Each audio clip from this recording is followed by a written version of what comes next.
Hello hi అందరూ ఎలా ఉన్నారు? Welcome to Bhaskar cookings. ఈరోజు మన వీడియోలో వచ్చేసి మటన్ ఉడకబెట్టిన వాటర్ ఉంటాయి కదా, ఆ వాటర్తో మనం రసం చేసుకుందామండి. ఎలా చేసుకుని తెలుసుకుందాం. ముందుగా ఒక ప్యాన్ పెట్టుకొని ప్యాన్ ఆయిల్ వేసుకోవాలి.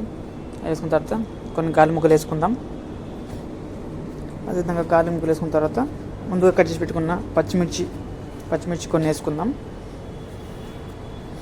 వేసుకున్న తర్వాత పచ్చిమిర్చి మంచి ఆయిల్లో మంచిగా ఫ్రై చేసుకుందామండి. ఫ్రై చేసుకున్న తర్వాత అలాగే కొన్ని ఆనియన్స్ ముక్కలు చిన్న ముక్కలు కట్ చేసుకుందాం. మటన్ రసం అంటే మటన్ ఉడకబెట్టిన తర్వాత తీసిన వాటర్ ఉంటుంది కదా, దాంతోనండి చేసుకుంటే చాలా టేస్ట్ ఉంటుంది. అనేది మంచిగా ఫ్రై అయిన తర్వాత కొన్ని టమాటా ముక్కలు వేసుకుందామండి. ఒక కప్పు టమాటా ముక్కలు వేసుకొని మంచిగా ఫ్రై చేసుకుందాం. దాన్ని కూడా టమాటా మంచిగా ఉడికిపోవాలి, మంచిగా ఫ్రై అయిపోవాలి. ఆ విధంగా వచ్చేంత వరకు మంచిగా ఫ్రై చేసుకుందాం.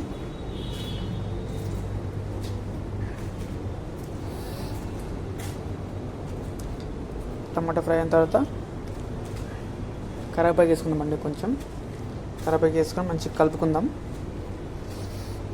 మీరు ఈ విధంగా ట్రై చేసి చూడండి, నిజంగా చాలా బాగుంటుంది. నేను ట్రై చేశాను, చాలా బాగుంది, టేస్ట్ కూడా బాగా వచ్చింది. ఇలా మంచిగా ఫ్రై అయిన తర్వాత మనం దాంట్లో కొంచెం పసుపు వేసుకుందామండి. తర్వాత పసుపు వేసి మంచిగా కలుపుకుందామండి. 2 మినిట్స్ మంచి ఫ్రై అయిన తర్వాత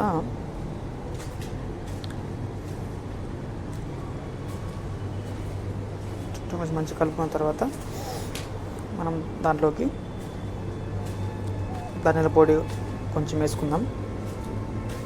అలాగే 1/2 స్పూన్ రెడ్ చిల్లీ పౌడర్, మన రసం తగ్గట్టు సాల్ట్ వేసుకొని మంచిగా కలుపుకుందామండి. ఫ్రై చేసుకుందాం.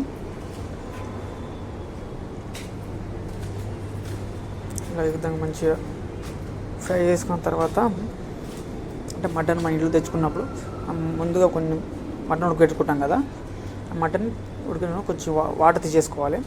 ఇది మటన్ వాటర్ అండి, మటన్ ఉడికేటప్పుడు తీసేసుకున్న వాటర్ ఇది. ఈ వాటర్ తోటి మనం ఈ రసం చేసుకుంటే మటన్ కర్రీ తినేంత ఫీలింగ్ వస్తుంది, చాలా టేస్ట్ వస్తుందండి. ఆ వాటర్ మొత్తం వేసేసుకొని మంచిగా కలుపుకుందామండి. ఈ విధంగా మంచిగా కలుపుకొని మనం దాంట్లో కొంచెము పెప్పర్ పౌడర్ కొంచెం వేసుకుందాం. అలాగే కొంచెం గరం మసాలా వేసుకుందామండి. వేసుకుని మంచిగా 5 మినిట్స్ మంచిగా మరిగిన తర్వాత మటన్ రసం మొత్తం మరిగిన తర్వాత మనం దానిపైన కొంచెం కొత్తిమీర ముక్కలు కట్ చేసి వేసుకుందాం. వేసుకున్న తర్వాత 2 మినిట్స్ అయిన తర్వాత 2 మినిట్స్ మంచిగా ఉడకబెట్టుకొని పక్కన పెట్టేసుకుందాం. ఇలా మీరు కూడా మీ ఇంట్లో ట్రై చేసి చాలా టేస్ట్ వస్తుంది, మంచి రుచి వస్తుందండి. చూడండి, ఫైనల్గా మన మటన్ వాటర్ తోటి చేసిన రసం ఎలా అయిందో మీరు కూడా ట్రై చేయండి, తప్పకుండా బాగుంటుంది. ఇదేనండి ఇవాళ వీడియో. ఈ వీడియో అయితే మన ఛానల్ లైక్ చేయండి, షేర్ చేయండి. మరెన్నో వీడియోల కోసం మన ఛానల్ సబ్స్క్రైబ్ చేసుకోండి. నెక్స్ట్ ఏ వీడియో కావాలో కామెంట్లో